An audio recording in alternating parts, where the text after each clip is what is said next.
cannot let you in. You have a bony face and a toothy grin. You look like a ghost with your head on that post. Oh, you'll give us a fright as you look quite a sight. Oh, hello. I was just practising my punk-off for when Mari arrives. Mari Lwyd and her posse, that is. She is a very special Welsh tradition that's hundreds of years old. She'll knock on your door on New Year's Eve, singing a funny rhyme, asking you to invite her in. And you have to reply singing your own rhyme. That's what punko is. It's some sort of Welsh rap, really, a rap battle. And this can go back and forth a few times. But in the end, you always let her win, because it's lucky to invite Mari in and give her and her friends some food. It's not only bad luck, but bad manners to send her away. And besides, I've made far too much of this delicious midnight feast to eat on my own. Oh, it's so exciting. She'll be here soon.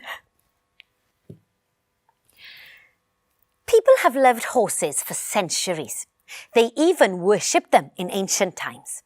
Far back in Celtic mythology, Epona was the goddess of all horses, and she has been likened to our Rhiannon of the Mabinogi, and she had a horse too.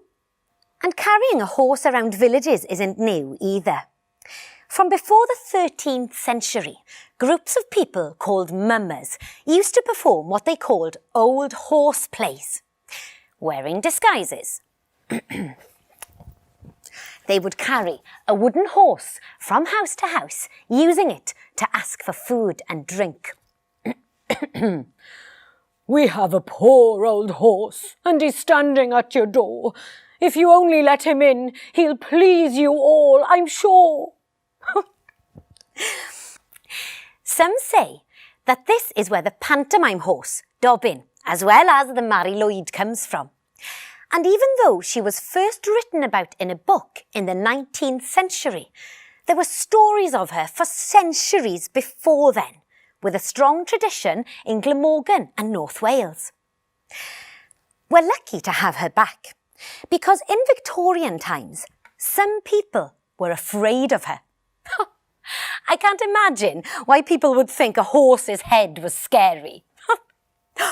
Oh.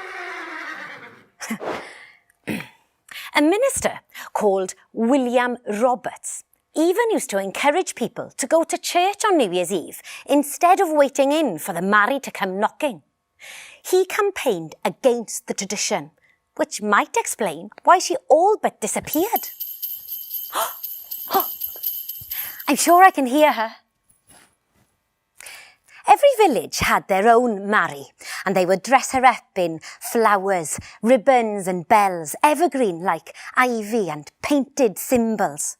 And some would even dress her up in the colours of their village or area, for example, red and black for Carmarthenshire. Why don't you design your own Mari Lwyd, perhaps using your school colours to make her unique? And here's a strange fact. The Pembroke horse wasn't even a horse. The head was made of cloth, stuffed with hay and carried on a pitchfork. It looked more like a bird with a grey beak, and they called it a Deryn Bec Lwyd or Buca Lwyd. You see, the Mari Lwyd means something different to everyone. In some areas, she comes to chase away the darkness. And in other areas, she can be really naughty, stealing your favourite hat or scarf, or even chasing you around the house trying to bite you. And they say she's lucky. Some believe that just touching the horse would bring them good luck. Well, I've never heard of a lucky bite, have you? And different parts of Wales would have different punko for when the Mari came knocking. Wel dyma ni'n dŵad gyfeillion diniwed I ofyn am genad, I ofyn am genad, I ofyn am genad I ganu. And that's when the battle begins.